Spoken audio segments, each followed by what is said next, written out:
We might have a few latecomers, but it ain't no big deal. Okay, I have about a 2-minute yada yada, and then I'm going to hand it over to Jill. So anyway, my name is Sono Osato, and welcome to my studio. Thank you for coming, and welcome to the third Gutterblood talk show.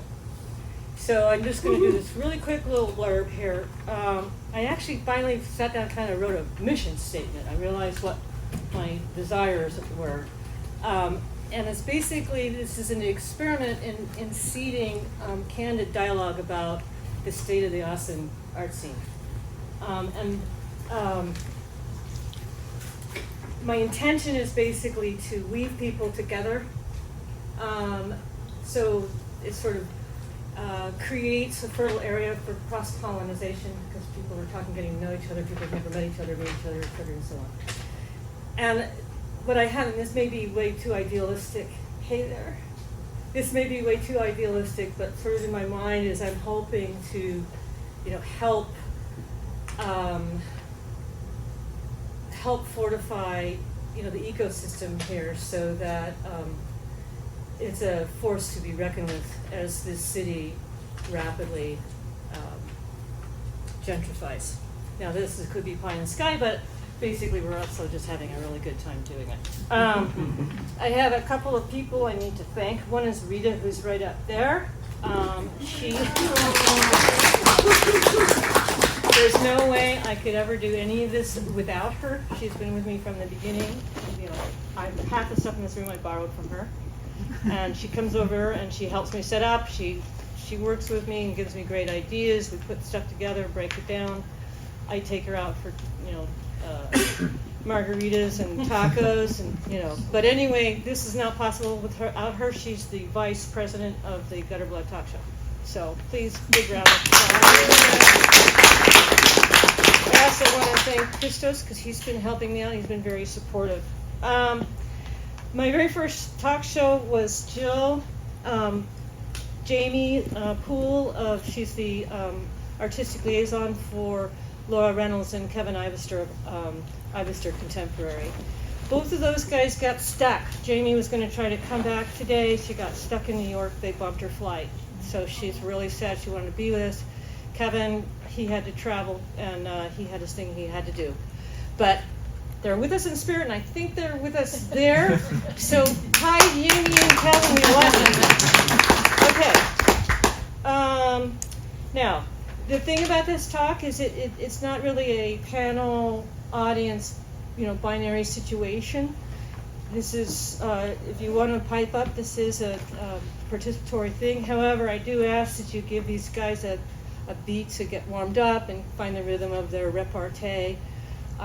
But it's in a circle for a reason, so that we can all see each other and talk to each other. The last is, Dread flying open, or somebody come in? Oh, wow. Oh, sorry. Thank you. The last is, and this is also for you guys in IG land. This is DIY. I fund this out of my savings. I don't bring in a studio mate so I can keep this open, so I can keep doing this. I also do an exhibition series where I show artists about 2 or 3 times a year. I'd like to bump that up a little bit. So I am always asking for support. A lot of you guys donated for the tickets. I really appreciate that. But also for all you out there, you can go to gutterbloodonthewall.com and donate. I also have these beautiful editions. I've shown 5 artists so far, 6 actually. One of them is Annie Armstrong, was the last one I showed. She did an amazing piece. And these are $200 a piece, but they are a collection of 6 artists' multiples, signed, the whole thing. So you get a great deal. You get 6 pieces of art for $200. So you can go to gutterbloodonthewall.com and purchase one of those, and you have a piece of Austin art history. That's it. I'm going to shut up, and I'm going to shut up. Okay.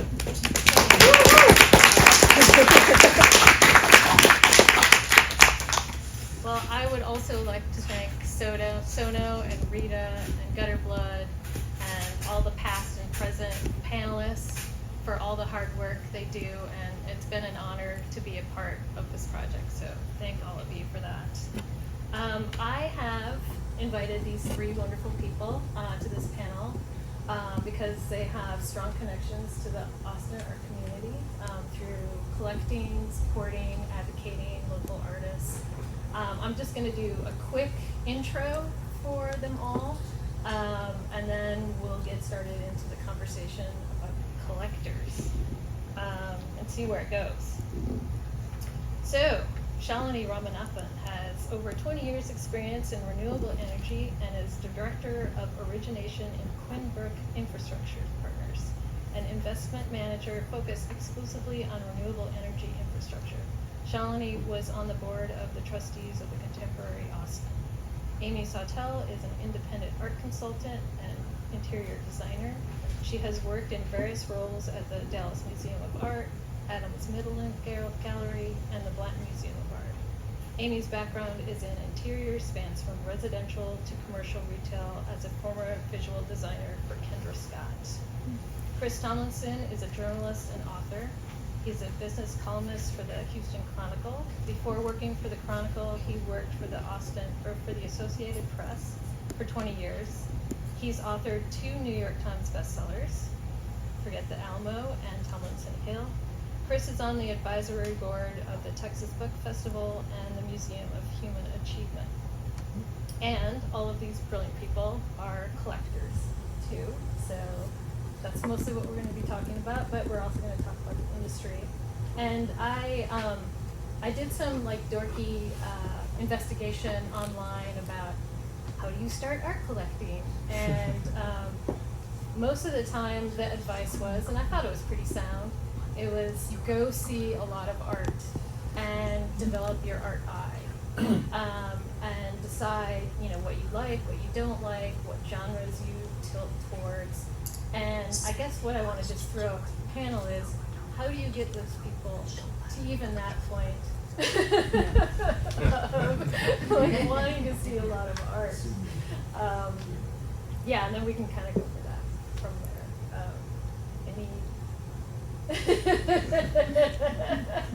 You're the art consultant. We just do this for fun. Y'all love to do this. It is. Oh, go ahead. Well, I was going to say it is intimidating for a collector to start, I think, and really dive into it. And I always try to suggest that you buy what you love and don't spend a whole lot of time, you know, really fretting about all the details of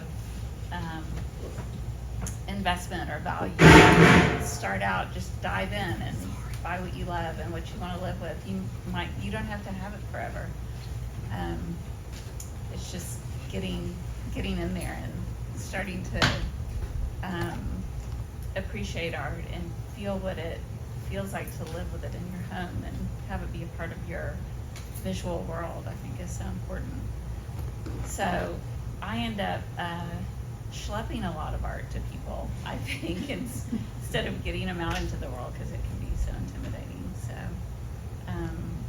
that's a big part of what I do, is bringing art to people to see and making suggestions of where they go to, but I'm a schlepper.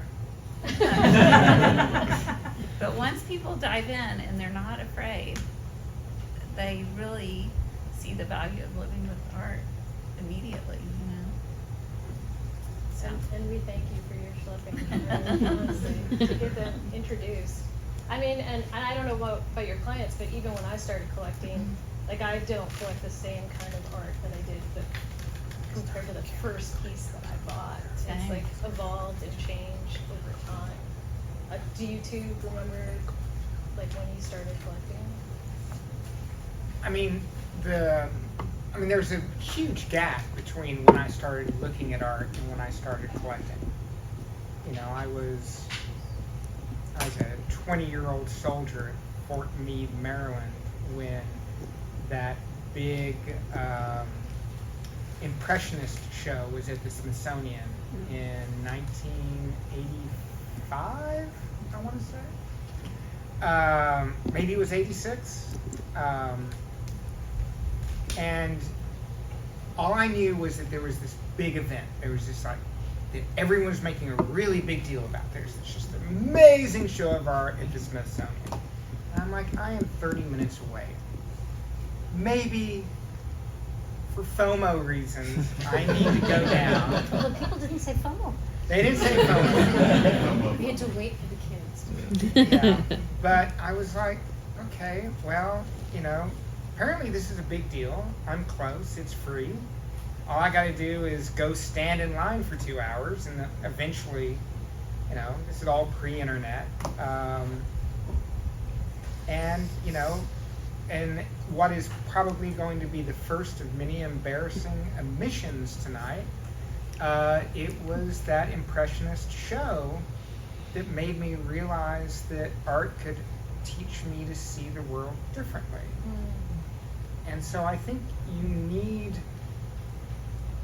that kind of entry-level experience to kind of begin an appreciation of art before you can get someone to the point where they're going to buy it. Sure. Yeah. I mean, to be passionate. Well, I mean, there has to be an interest, and there was right there, right? And then, so what happened after that? All of a sudden, you're like, I'm interested in art. So for me, fast forward a decade. More than that, actually. And I'm, you know, I think I bought a rug, a Zapotec rug with the very first check that I got for writing. It was an op-ed piece for the Dallas Morning News. But, you know, I'm living hand to mouth. I'm living out of a backpack. And I make it to Africa as a foreign correspondent. And I'm getting paid to go watch people die. I'm a war correspondent. That's what I do. That's what I did for 14 years. And I either watch people die from disease or from war or from a natural disaster. People were dying in large numbers. I got sent to go cover it. I was living in Nairobi at the time. And I would come home wealthier because I get a per diem. I get like an extra little amount of money every day I spend in one of these horrible places, witnessing these horrible things. And I'm feeling a little guilty. And so I think, you know, what is the opposite of destruction? It's creation. And while I was living in Nairobi, trying to deal with the nightmares from what I was witnessing, I decided I want to support creation. And there is no more pure form of creation than an artist. And so at that moment, I made a commitment to myself that I would collect living artists of my community, because I wanted to see young people creating beautiful things or meaningful things rather than picking up a Kalashnikov and throwing grenades and destroying things. And that was the beginning of my collector experience. And you know, and that makes me very different from probably any other collector on the planet. But it was that's when I started. Okay, I don't know. Because I could say I collect from an emotional spot, but not anywhere near your experience. But a piece has to touch me emotionally. And I sometimes don't know exactly right away what that is. But I tend to not buy anything that doesn't touch me emotionally. I like to, if I'm coaxing someone, right, Yeah. to get into this, which I do on occasion, just with friends. It's not what I do. I'm not an art consultant. I like to appeal to their ego and their sense of value. Yeah. I'm just like, you know, I think they're, okay, so we all are social. This is who we are as human beings. We're social. And there are signifiers. You know, even if you deliberately dress down, there are signifiers. And I think art is a signifier. You know, it is a way of saying, you know, here's an expression of my taste, here's an expression of my sense of beauty. And I think that's great. You know, I really play into that. And then I also point out that I can't think of too many things in my life that involve, that where more hours went into making it than a piece of art. Like I was talking to a friend who's an artist, and she was talking about, oh yeah, you know, I made this, but really, you know, 10 years ago I studied this, and I went back to that to make this, and I'm like, this is like someone's life story in this one piece. And so I like to appeal to my friends, you know, my potential art buying friends, their sense of value. You know, I'm like, this is 200 hours of someone's life, you know. I'm kind of kidding, but also not. Like I'm trying to encourage like a recognition of, it's not just a thing on the wall or a thing on a sideboard, right? It's really about that, to me, the human story of it. Does it work? On occasion, you know, I think there are real barriers to getting people to buy art. I love Amy's take on that, but I mean, look, people with the means to do so spend money without thinking on like fancy meals or trips. Or I mean, it's not true that people don't spend money in our culture, but there's some kind of barrier to buying art, and sometimes it works, Jill. But I wouldn't say my success rate is like impressively high. Because it sounds like a solid like sales. Maybe I should try. I mean, do you use that? Every now and then I do. Yeah. For sure. You gotta know your audience. But, you know, there are often clients that want to show up in the world like their friends do. So they, you know, they want to match whatever they're collecting. I do think collectors do watch what other people are collecting and try to stay in the game. High level collectors, it seems. So if you're an artist, find one well-connected collector. Friend group. Well, I mean, we've been on the receiving end of that, where we have bought one piece from one artist, and then we get the hard sell to buy 10 pieces and become that artist's patron. Sure. And we're maybe, we're intermediate collectors? You know, we're not there yet. Maybe we will be one day. But also, I think there's different levels of collectors. There's the beginning collector, the intermediate, and then.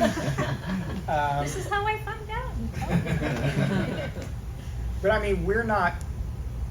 But of course, we've never bought anything with the expectation that it would go up in value. Sure. I mean, honestly, I find you guys like ideal collectors. I mean, you go to art openings, you meet the artist, you're friends with the artist, you see a lot of art, you're a part of the nonprofit world, and you genuinely like what you buy. It isn't, like you said, it's not for any purpose. So thank you, but I don't think you have to do all that, you know, to buy art. Sure. You know, Yeah. so I think that, you know, if I'm trying to convince someone to buy art, I agree with all the advice I guess you found on the internet, right? Like, Yeah, you know, yeah. train your eye, go see a lot of things. But I'd also say, you know, just really value the humanness behind it, right? The labor, the intelligence, the emotion, the life story.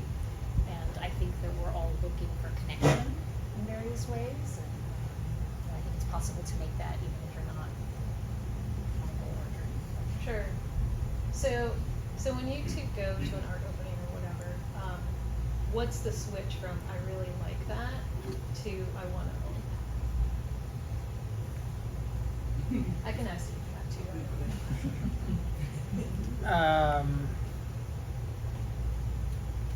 You go first. So I think there is, and this is just as true of all of us, I believe, that there's a certain intuitive connection we all feel with certain things.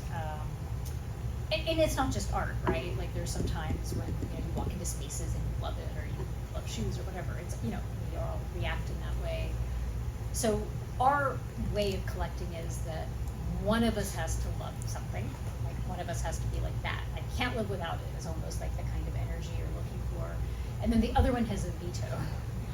Because you don't want something in the house that, you know, you don't want to recoil every time you walk into your living room, right? So the other one has a veto, but our rule is no mushy middle, you know? So rather, you know, it's very easy to kind of, you know, just go down to, okay, well, neither of us hates this, so I guess it'll fill that space, so let's do it, and we won't do that. It's one of us has to love it, and the other one either also loves it or is like, you know, this is fine. I see what you like about it. That's how we do it. But I do think that initial kind of, you know, it's the French coup de foudre, you know, it's the kind of, well, so I'll tell you, I walked into Grey Duck, and there was, Christina Coleman had that ceramic piece, and I was like, that's it. I don't even think I stopped to ask if you hated it. I don't think, No, you did. Did I deprive you of your did. veto? No, but, you know, it was right up my alley, so,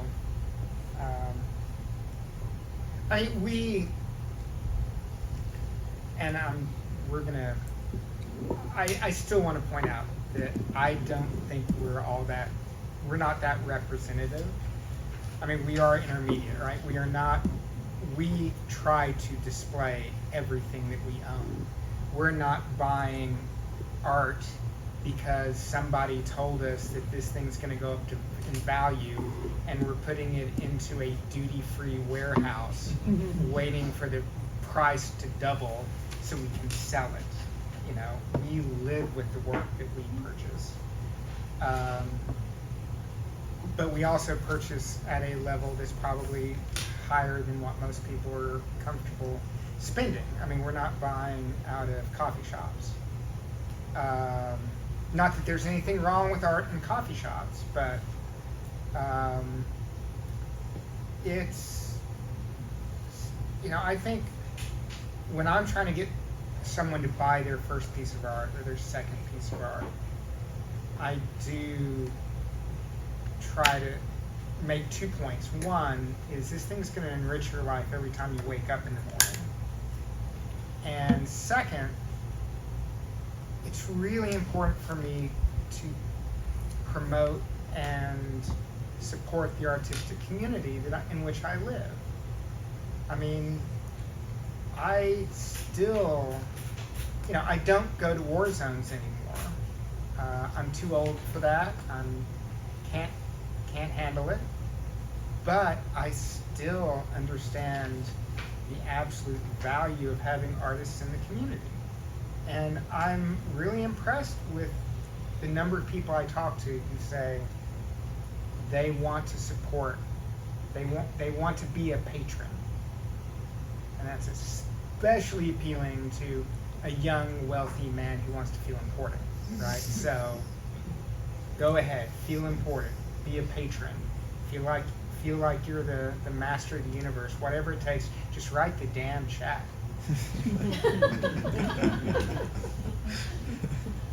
Amy, how about your clients? Are there, like, how do you know when they're going to say yes, or does it just depend on each individual personality, or which makes you a mind reader all the time?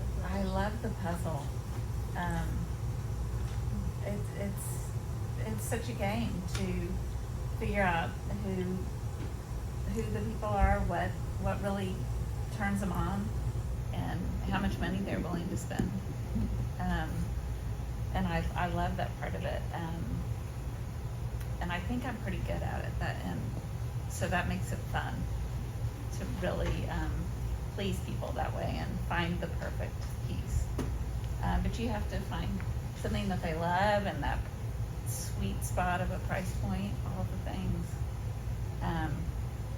and the right wall to put it on too. So it isn't just the piece; it's the right place. Yeah, it really is. For me, I mean, 98% of the time it's the right spot too. Wow. I applaud you for that. When someone says, I want this size, and this color blue to go with my sofa, I'm like, get out. Well, I tend to spend a lot of time in their homes, you know, so Sure. I'm trying to identify the spaces that need work, and that's a big part of it. So I'm dying to know, what kind of art do you collect? You know, I love collecting my friends' work, for sure, and art in the community. My response when I see something that I have to take home is so knee-jerk. It's all emotional, and if I can afford it, of course. But, you know, like you said, you feel some tangible response to a piece, and that it always happens really fast for me. Yeah. I don't really stew about what I'm gonna buy much. It happens pretty fast. Yeah, I agree. I was going to ask each one of you, like, to tell a story about a piece that you bought, and since you said that, I'll just selfishly go first. Women in the Work had a show. This artist had shown at my gallery, and I loved her work. I had not planned on buying anything going to the show. I just know I would enjoy it. But I've been lately reading like Braiding Sweetgrass and the Overstory, and I'm really into the spirituality of nature and all of that. And I had a couple of drinks before I went to the and I walked in, I saw this piece, and I instantaneously loved it. It was a little too expensive, but I think because of the booze, I bought it anyway. And it's hanging in my bedroom, and I wake up every morning and I see it, and God, it's so awesome. It's really great. So, more stories. Okay, so we were thinking about getting a piece by Conde Aguilar that we saw in your gallery. It's called El Verde. It was on the cover of Art in America, I think. Wait, kind of Way a after. punchline. You just heard that. All right, I'm just going to keep going. Many years, well, a couple of years, I guess, after this. So we loved this piece. We both really loved it. The only issue is it's huge. And so we knew that we technically could fit it, but we were wondering whether or not it would overwhelm the space, you know, because sometimes things just don't look right, like they're not proportioned. It's just so important and everything. And so we had literally we had blue tape on the dining room, our really big dining room wall, and we were like, okay, let's go get dinner. Which, by the way, we left that dining room wall blank for 8 years. 8 years. Waiting for the piece. We modeled our house, but left it. Yeah. So we're like, we've done this. We'll visually remember this. Let's go get dinner. And so we're go get drinks, whatever. And so we're out, and we get a text from Jill, our friend Jill, saying, "I'm really sorry, but Cheech Marin just bought that piece." And I was so happy. I was happy for Conde. I was happy for Jill. I was happy for everyone, including me, because I was like, okay, well, it's like validation of your taste level or something when that happens. So then we, weirdly enough, this is during the pandemic, we had a trip to Brownsville planned, and so and Jill was kind enough to connect us to Conde. And Conde is, just this very, very kind guy, really fun guy. So we go to his house, and he's showing us all this work that he has, but I really like it all, but I don't feel it. I don't feel that sense of I have found the piece. And so then, like, we rented this beautiful house, we were friends, and so I'm just like going through like his website, and I see this image, and I'm like, that's the piece. And so it's a super hot day. We go to his storage unit, and he's bringing out all this art to get to the one that I like. And Chris is like, "You are buying." We're not making this man like do all this work to be like, "Oh, we're really sorry." So he brings out all these pieces, and he brings out the piece that I had in mind, and I love it. Like, I loved it. I think you also loved it? Is that fair? Okay, that's one where we both loved it. But we still were like, okay, it's a huge piece. It's a trip to Italy. How's it going to look? And so Conde offered to drive it from Brownsville and a few other pieces to our house, and he put it up. And the minute he kind of, leaned it up against the wall, it was so obvious it was it. But I think that's my most dramatic, kind of. But I also and so then there was a story about the UC Riverside Museum of Chicano Art that Cheech Marin has established, and the cover of, I think it's Art in America, because was it Art News or Art in America? Art news, maybe? Art News. It was El Verde, the piece that got away, and Cheech standing in front of it, looking awesome. Very Cheech. But I love that. I love all of it, and I really think that the piece that we ended up with is, I think, the right piece for us. But I love the backstory. I guess that's fun. Go ahead. I have to come up with a new story now. I don't know if mine's relevant, but it's one of my proudest moments. I was at the Austin Antique Mall, I think that's what it was, a long time ago, and I found what I saw on the ground, a water-stained Alice Neal lithograph. It's my favorite. And I ran up and picked it up, and everything about it looked legit.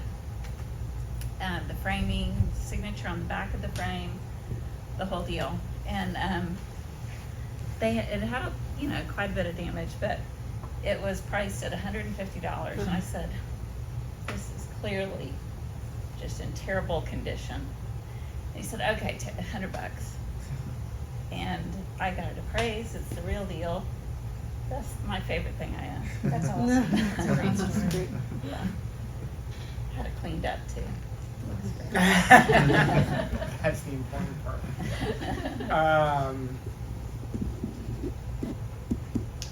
I mean, for me, a lot of the work that I bought before we got together is connected to a place or a time or an event. And I just want to say that, budget is important. We do have a budget. We try to stick by the budget. We don't get to buy as much art as we want to every year, and we have a list of artists that we want to buy and that we will eventually buy, and we're going to do that, and we work our way through, and it's kind of exciting because sometimes an artist's work changes over time, and we're excited when we finally make that purchase. But I would go back to one of my very earliest pieces that I bought, and I had just come out of Congo. I had just turned 30. It was my 30th birthday, and I treated myself to a week in Zanzibar, and I learned how to scuba dive. So my girlfriend, I was living in Rwanda at the time.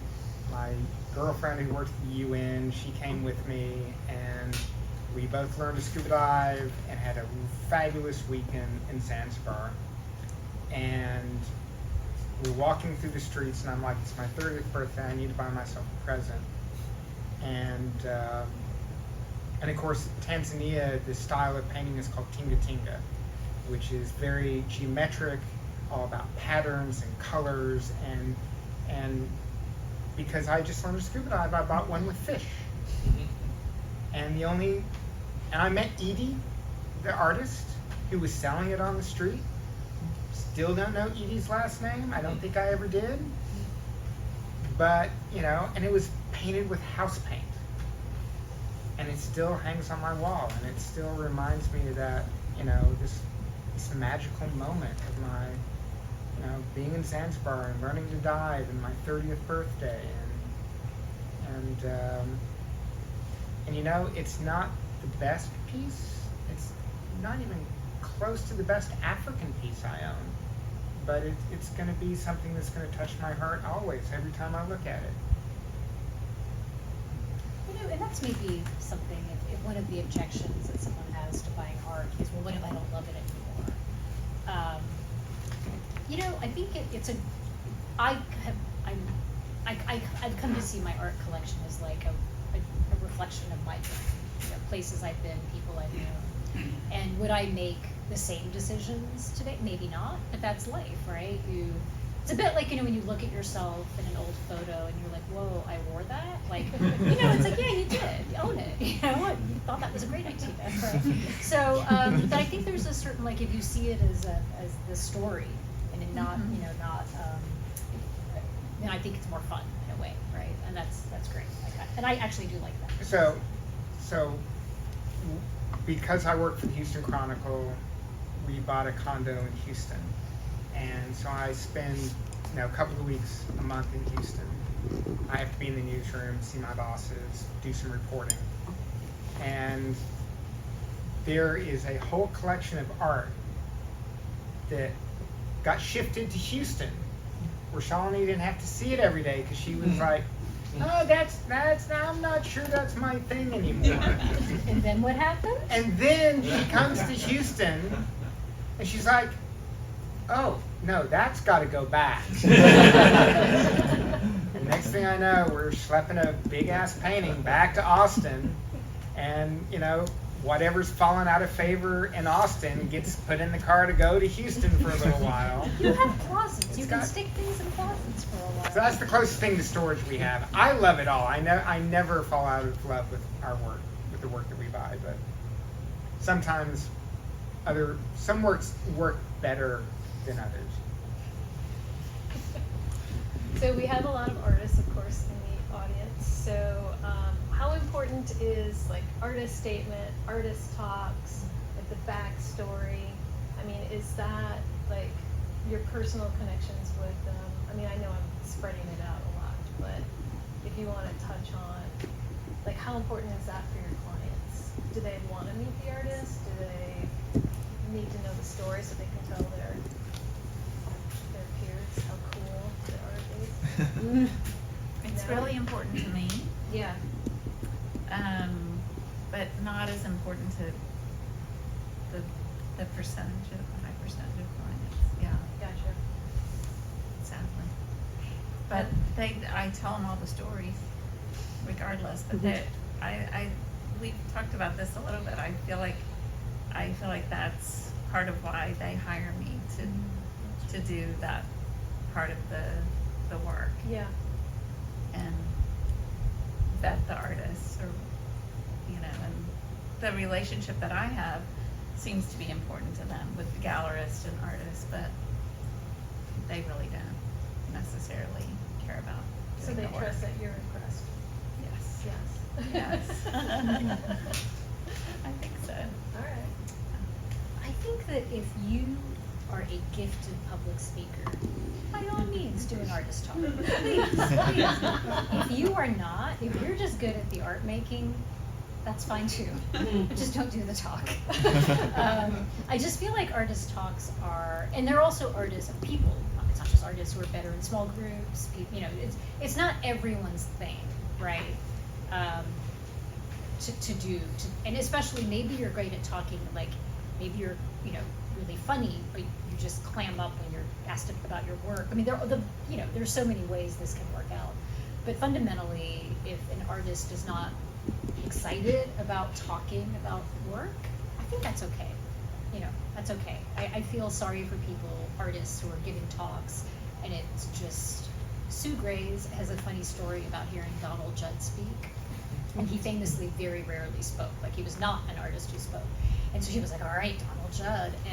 And so, like, he's being interviewed, and all the answers are like,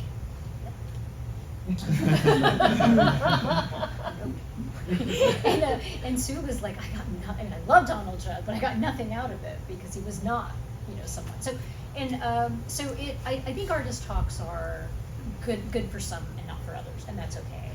I think artist statements can feel, you have to keep people's attention spans in mind. So, I don't think it needs to be super long. But I think stories are amazing and really important. However you want to share it, it could be visual on Instagram or whatever. But I think the backstory and the context is good.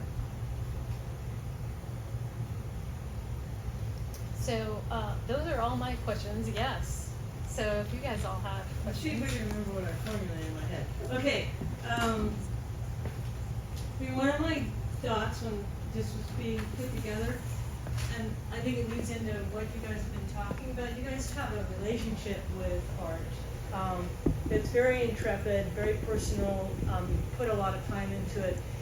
I'm still kind of an interloper. I moved here about 5 years ago from New York, and this does not apply to anybody in this room. But one of the things I noticed in general Austin texture when I first moved here, just as the city, just generally speaking, that a lot of folks see art as sort of like high-end merch. You know, where there isn't a lot of, you know, it's getting a lot better, and also I was a newcomer. But in terms of relating to collectors and also facilitating collectors like Amy does, where you are talking about the work. It's like a completely different level. And I think we need more collectors like that. And I was just wondering what your thoughts about, you know, about kind of what you've observed in Austin, if somebody wanted to collect art but they were just getting started, or you know, what some of your thoughts are around that, because I think it's getting better and better and better. But it just kind of struck me that sort of the general person walking down the street, they think of art as something you buy from a fair or something, you know, that kind of thing, rather than having the conversations, doing the research, talking about, you know, knowing a little bit about art history, knowing a little bit about contemporary art, at least contemporary art of the past 100 years. These kinds of things, that they see references and they understand that. Is part of the richness to me about art is the dialogue around it. And there needs to be more of it. And I think, like, you guys as collectors, and I think there's several other collectors, where you're part of that dialogue. Well, I mean, let me qualify this by saying I'm a 5th generation Texan. I grew up in Dallas. I've written 2 books on Texas history. We are fucking barbarians. I mean, on every level. I mean, politically, socially, throughout Texas history, we have always been 20 years behind the rest of the country. And more like 30 years behind if you look at the coasts, in terms of fashion, education, knowing what the hell's going on in the world. I've reported from 60 countries, so I kind of have seen it from both ways. I've lived in New York. You are not the average Texans, even the average upper class Texans' relationship with art is a fraction of what the average wealthy New Yorker's knowledge and relationship with art will be. Right. And we are a very long way from ever coming close to that. Yeah. So yeah, in a lot of ways it is about selling merch. In a lot of ways you are selling interior design. You're selling social signifiers. And that's okay. The idea is to put money in your pockets as artists, It's okay. right? I mean, and we're gonna get there, but we're only gonna, you know, the only reason the oil man who made billions founding, you know, Esso, what became Exxon, Texaco, what became Chevron, they all were ignorant about art. They bought all those impressionists. They filled the Kimball. They filled the MFA in Houston because they were looking for social acceptance and to establish themselves as being aspirational to being the equivalent of the Rockefellers and the Carnegies, who frankly weren't that much above the barbarian level themselves. Yeah. So, you know, I think, you know, if you're an artist in Texas, you've got to recognize that you're in sales. And that you're not always going to be selling to someone you respect. And that's okay. Yeah, that's something that gave. There's also a lot of really great artists here, and I think part of it, and this is meant positively in terms of the whole ecosystem of the art world, and you know, collectors are stakeholders. They're part of the whole system, and there's a lot of artists here that are really wonderful. And there's, you know, what you guys get is that there's this whole other currency of intellectual currency, spiritual currency, all these kinds of nutrients that people who really love art and understand art get from it, which is a very different understanding than status. And there's a lot of artists here who make really vigorous work. They don't make cute. puppy pictures, or they don't, so it's that kind of thing about how to nurture that kind of patronage. But anyway, I should shut up because I don't know. I have a question. What do y'all rely on to see new work? So are you relying on gallery owner who knows your taste that reaches out and says, got this artist I think you'd like? Are you looking at newsletters, announcing shows? Like, how are y'all paying attention to work that you don't already know about? All of that. All of them. I really rely on gallerists that I work with to send me work that they know will appeal to me. And I'm constantly reading about, openings and going through art fairs and looking at auction and just filling my head with everything that's happening. And I rely on you too,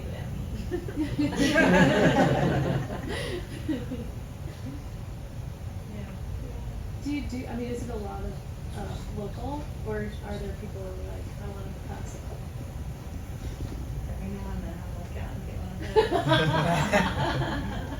But I think people come to me mostly for regional artist work, for sure. And do you think, and are they looking just for cute stuff, or are they looking for the more intellectually challenging? I'm really cute. You don't deal in I don't do cute. I avoid cute. How about that? Yeah. And you're able to make a business out of that. Absolutely.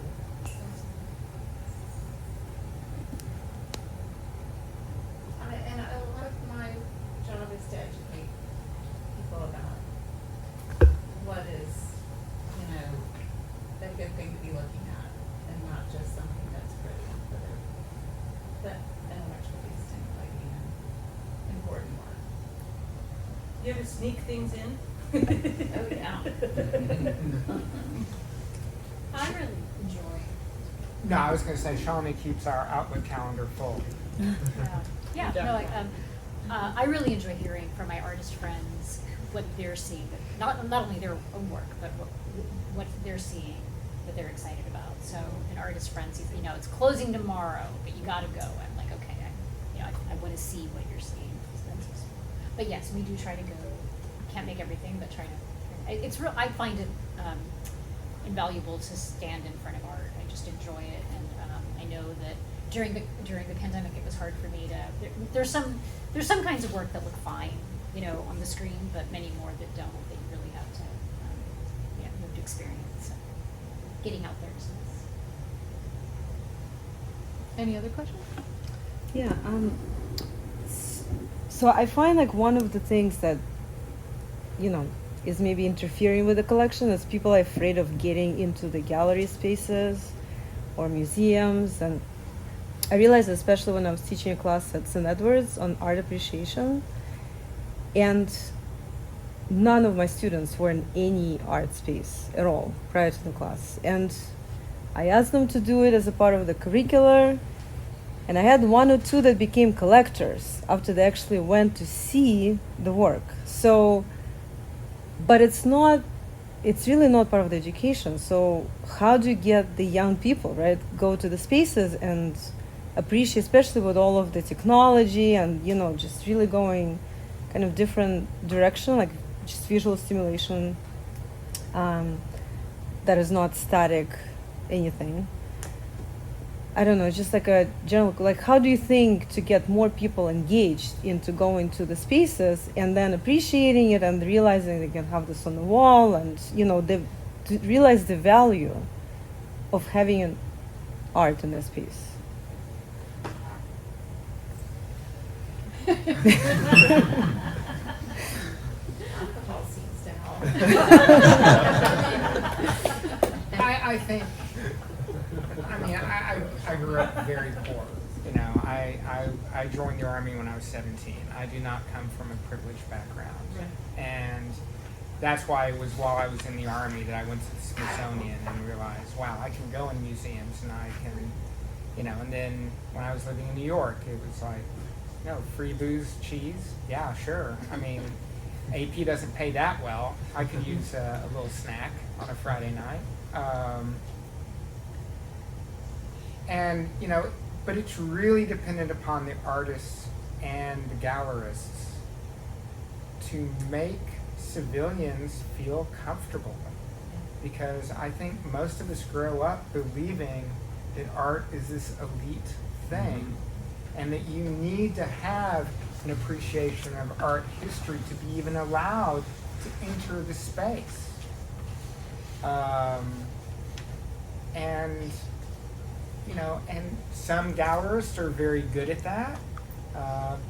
Others are not. I mean, even within this town, even now there are galleries that I've gone into where I've been made to feel uncomfortable by people, you know, maybe because I wasn't wearing the right clothes or they didn't know who I was, and, you know, and yet there are galleries in New York that are some of the most expensive in the world, and they make me feel perfectly welcome, you know. But it's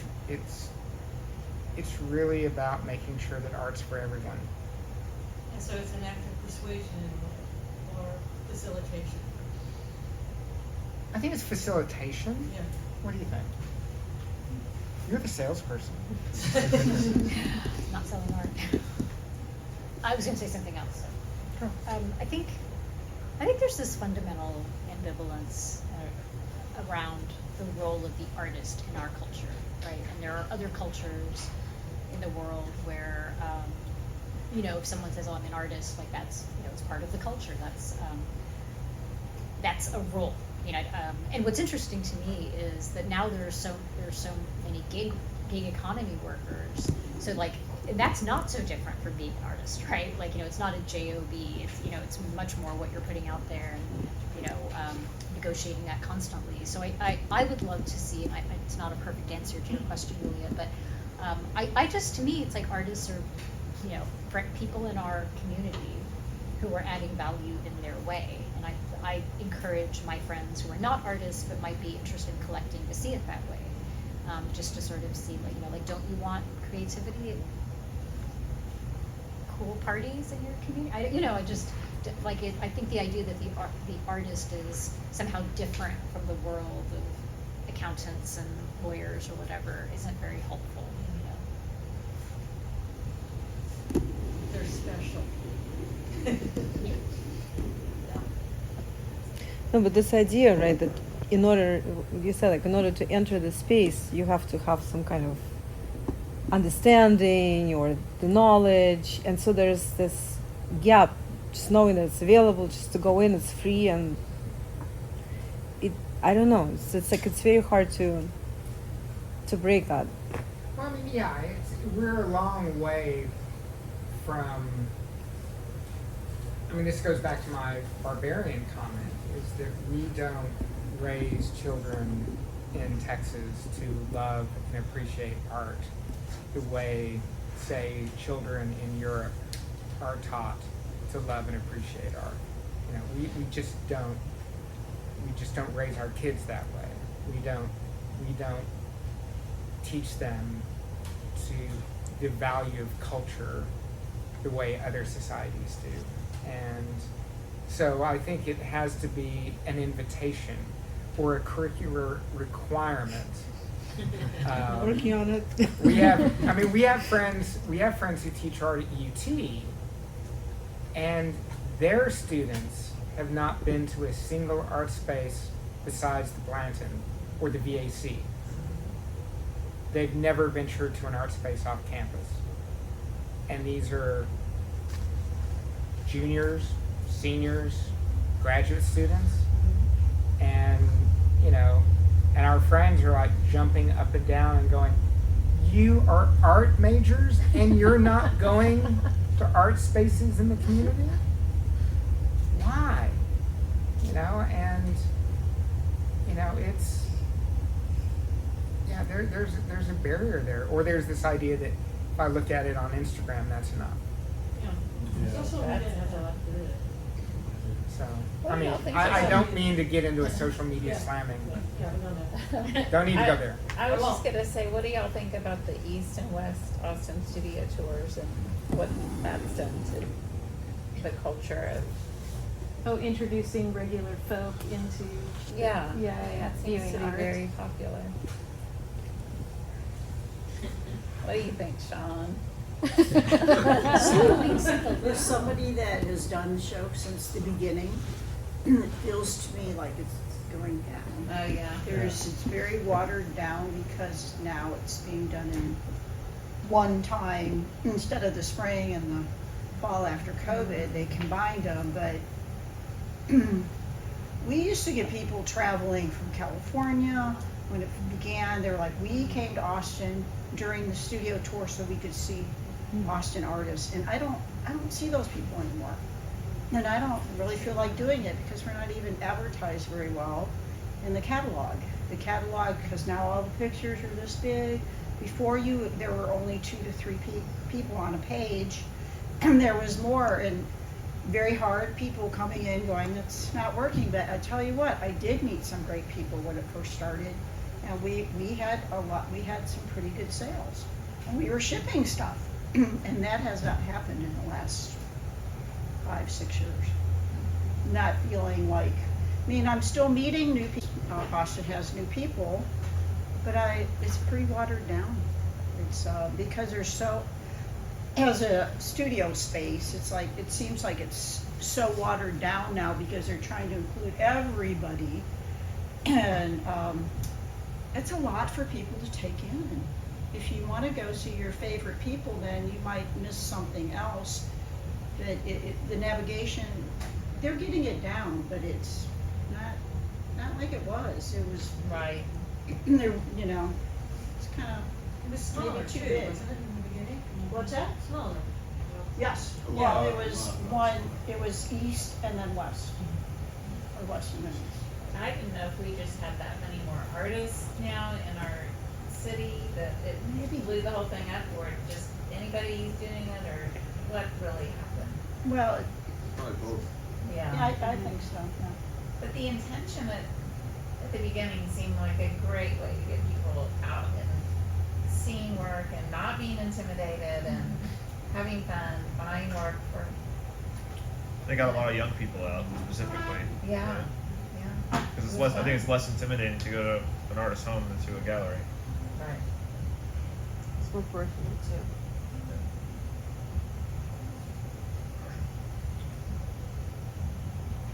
Any more questions? Thank you all. This has been awesome. Thank you.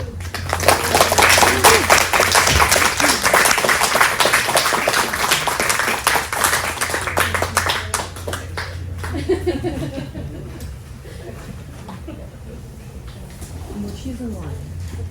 We'll come